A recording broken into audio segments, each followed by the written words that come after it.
Just when you think it couldn't get much bigger, the 17th edition of the SKUSA Supernationals at the Rio Suites Hotel in Las Vegas certainly broke down some new barriers with another big-time event, as over 600 racers were on hand for the weekend. With a cast of big-time stars from the world of NASCAR and IndyCar, the qualifying days of the race were a bit on the soggy side, with plenty of rain that created a challenge for every racer who were looking to get into Sunday's main events. Sunday's race day was completely dry with no rain in sight, and every racer looking to get to the front, including last year's S2 champion Billy Musgrave, who was getting his first start in the S1 main event. I could have done a lot better without the help of Mother Nature, but yeah, I'll take where I'm starting now and I'll see what I can do with it. Joey Wimsett was on pole for the S1 class, and after getting a second-place finish at the recently run Rotex Grand Finals, Joey was looking to get to the next step on the podium and also come away with a possible Pro Tour championship. Feeling pretty nervous. Just want to get this race over with. But no, it feels good. I think I'm in the best spot I can be to get the best outcome here. You've had a pretty eventful past 2 weeks. This just kind of adds to the pressure. Yeah, well, not pressure. Last week was a lot of pressure. This is just be the icing on the cake. I came into this race a lot behind in the championship points, so if I can get a win or get top 3 and see where the championship falls, I'll be happy. The drop of the green flag saw a fairly clean start with maybe a bit of a jump from number 56 Matt DeLeo. Wimsett was able to hold off the challenge from Braun White and Josh Lane as they head into turn 1. With Wimsett leading from the drop of the green, Daniel Bray in the number 3 Aluminos Kart does all he can to keep Wimsett in his gun sights.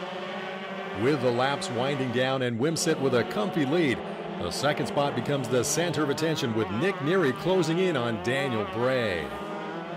Neary would eventually catch and pass Bray as the white flag for Wimsett comes out. With a flag-to-flag victory, Wimsett not only captures the Supernationals title, but his win gave him the S1 Pro Tour Championship and gave Joey a nice $16,000 payday.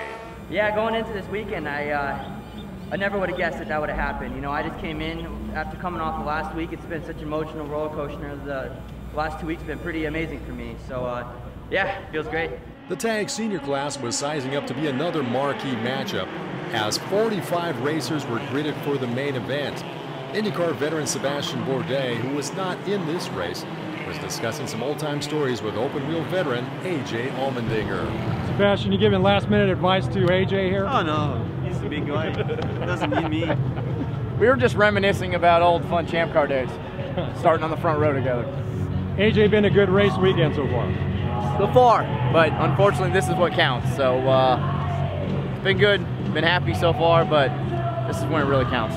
All right, good luck. Thank you. With Aussie David Serra on pole and Dinger on the outside to his wing, the start of the main turned into quite a traffic jam in turn 1. Many racers were knocked out of position, including Allmendinger. Parker Thompson in his Tony Kart would take the lead early, and Serra would give chase and eventually grab the top spot back.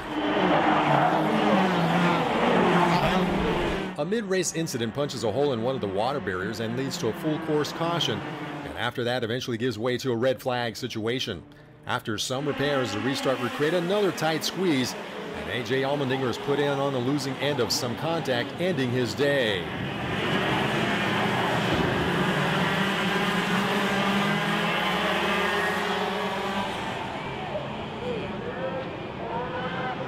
David Serra maintains his lead, but a closing group of karters would put the heat on the Aussie.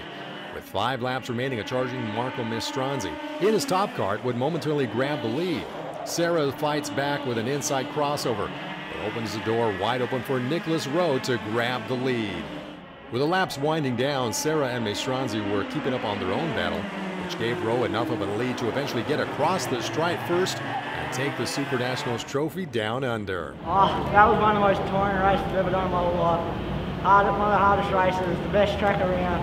I absolutely loved every part. Pretty big win for you. You're going to take some cash home to Australia as well. What do you think about Serra behind you?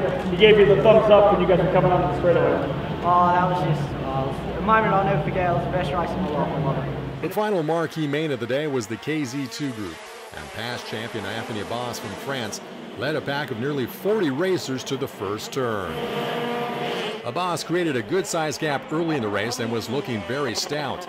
Another past champion, Bas Lammers, would eventually grab the second spot and give chase to Abbas and slowly cut into the Frenchman's lead.